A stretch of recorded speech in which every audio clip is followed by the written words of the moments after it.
Hej og velkommen til dagens undervisning. Vi skal i dag snakke om faremuligheder i trafikken.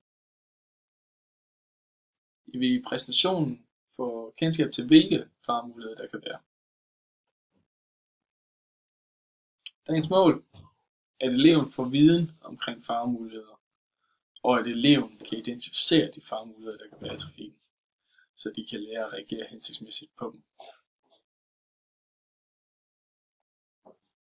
Jeg har taget nogle eksempler med på nogle situationer, som I blandt andet kan møde i trafikken. Det kan fx være børn. Børn kan være uopmærksomme i trafikken. I bør derfor være særlig opmærksom på jeres hastighed, når I ser børn, f.eks. i vejkanten.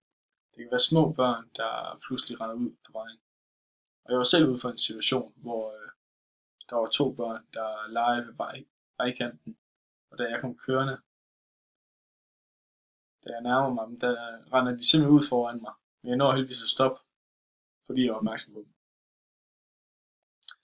Men det kan også være børn, der kommer cyklerne, der ikke overholder deres vigepligt, eller ikke orienterer sig ordentligt, fordi de ikke kender reglerne. Det kan også være unge, de kan være nye i trafikken. De kan begå fejl, f.eks. ved venstre sving, hvor de fejlvurderer vores hastighed, da deres egen erfaring stadig er ny.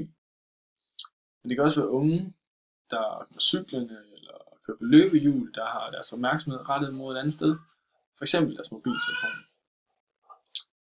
Det kan også være ældre.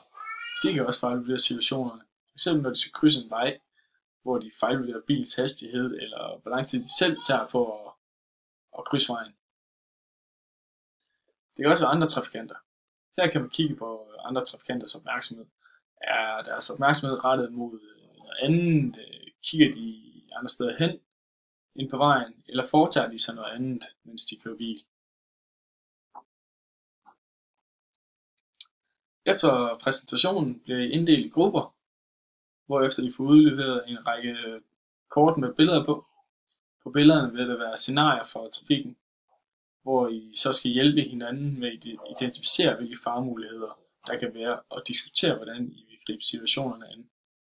Det er vigtigt, at I husker at skiftes til at være ordstyr, og sammen sikre jer, at alle byder ind.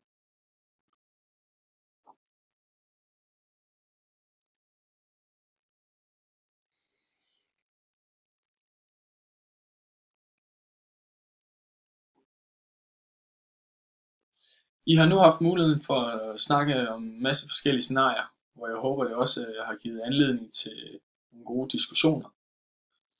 Jeg håber, at I nu har fået en større viden og kan identificere flere faremuligheder i trafikken. Tak for i dag.